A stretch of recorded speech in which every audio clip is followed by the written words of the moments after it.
Buenas a todos los presentes. Mi nombre es Richard Miranda del grupo 3, del que está conformado por Yuri, de Meneses y quien le habla. En esta ocasión vamos a presentar el documental 3, grandes temas de la matemática, lógicas y paradoja. A continuación, mi compañero Luis Yuri va a hablar sobre el resumen de este tema. Gracias, compañero. El resumen. ¿Será posible que algo sea cierto o falso al mismo tiempo? O más aún, ¿podrá pasar que uno haga una afirmación en la cual nunca puede decidir si es verdadero o falsa? A lo que es lo mismo, algo sobre sea posible decidir su veracidad. Lógica, paradoja, verdades, afirmaciones indecisibles en terrenos donde hasta el más seguro resbala. Cuenta, Se cuenta que el chico Bertrand Russell era solitario y le gustaba pasear por los jardines de su casa en Inglaterra.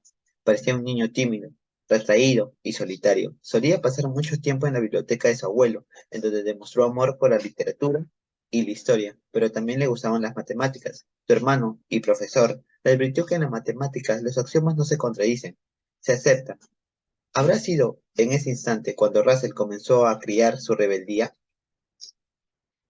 Tuvo un compañero, tuvo un compañero inspirador en su media, el cual fue Frege, padre de la lógica moderna. En el siglo XIX, las matemáticas se multiplicaban en diferentes ramas, las hipótesis crecían y las que se demostraban eran teoremas. ¿Eran confiables el edificio en que se estaba levantando? Los matemáticos por encontrar y apuntalar los cimientos de los edificios que empezaban a erigirse para asegurar que perduren en el tiempo y que ningún terremoto lo destruya. Frege montó su lógica en la teoría de conjuntos a través de dos simples frases, para todos y y para al menos uno. Formalizó una gran cantidad de argumentos aritméticos. La estructura se estaba solidificando, pero en una carta ins- inesperada lo hizo dudar de su propia lógica. En el año de 1902 recibió una nota del joven Russell. Frege se enfrentó sin buscarlo a una paradoja russelliana. ¿Qué, ¿Qué es una paradoja? Es una proposición que en apariencia es verdadera, pero que guarda en su esencia una contradicción lógica. Lo que Russell plantea en la carta es la paradoja de conjuntos, que se parece a la paradoja del barbero. Russell había encontrado un enunciado que no era ni verdadero ni falso. Había encontrado los límites de la lógica imponida en aquellos años. Propongo una parada para llegar a la respuesta. La primera parada sería que es un conjunto, es la colección de objetos que guardan alguna característica en común. Por ejemplo, el conjunto de los árboles, etc. Todos finitos, algunos tienen como elementos a otros conjuntos. La pregunta de Russell es, ¿se puede tenerse a un conjunto a sí mismo como elemento? La respuesta que brinda Russell es que es que hay una clase de conjuntos que sí y otras clases de conjuntos que no. Ahora, ¿qué tipo de conjuntos habrá encontrado Russell que se contengan a sí mismos como elemento, como un elemento más? Russell llevó el planteo a fondo, que condujo a la de, que condujo de falta de descubrir el conjunto de todos los conjuntos, que no se contiene a sí mismo como elemento. Este conjunto encontramos, por ejemplo, en el conjunto de todas las capitales de países del mundo, el conjunto de todas las herramientas, etcétera. Pensará que se va a salvar que se va a salvar de la pregunta. ¿Es el conjunto de todos los conjuntos que no se contiene a sí mismo como elemento un conjunto que se contiene a sí mismo como elemento o no? Si la respuesta fuera negativa, y si no se contiene a sí mismo como elemento, debería formar parte del conjunto de todos los conjuntos que no se contienen a sí mismo como elemento.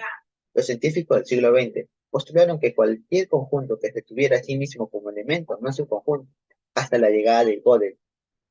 En el año de 1931, a los 25 años, Gödel realizó uno de los descubrimientos más conmovedores de la lógica, la teoría de la completitud.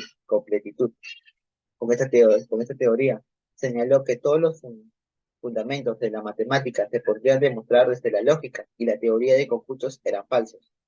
Postuló que era imposible comprobar la verdad o falsedad de algunas afirmaciones matemáticas desde su propio universo lógico. Por ejemplo, si decimos, esta frase no es cierta, debemos analizar que esta frase fuera cierta estaría afirmando que es falsa. pero si es falsa debería ser cierta.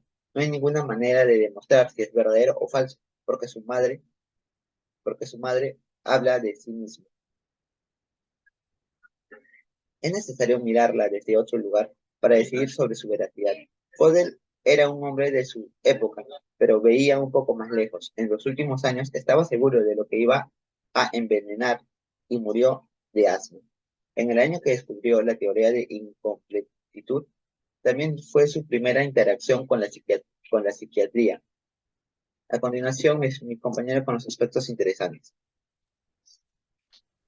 Bueno, en aspectos interesantes tenemos el planteamiento que se hace sobre el tema al inicio del video, y cómo está clara que las conclusiones de las matemáticas son exactas, y la función de la lógica para las paradojas nos pareció interesante. Como segundo punto tenemos que Gödel demuestra que la matemática está incompleta gracias a su teoría de la incompletitud. Y como tercer punto tenemos que Gödel reformuló la paradoja de Parménides para explicarla a su teoría de la incompletitud. Y como cuarto y último punto tenemos que esta explica que en las paradojas uno sabe lo que es verdadero, pero no lo puede mostrar con las reglas de ese sistema. A continuación, los aspectos en desacuerdo. Acá el único aspecto en desacuerdo que llegamos a encontrar fue que la paradoja de Russell, a pesar de que se nos dio varios ejemplos, se seguía sintiendo compleja y difícil de comprender, además de dar una sensación de que la explicación estaba incompleta.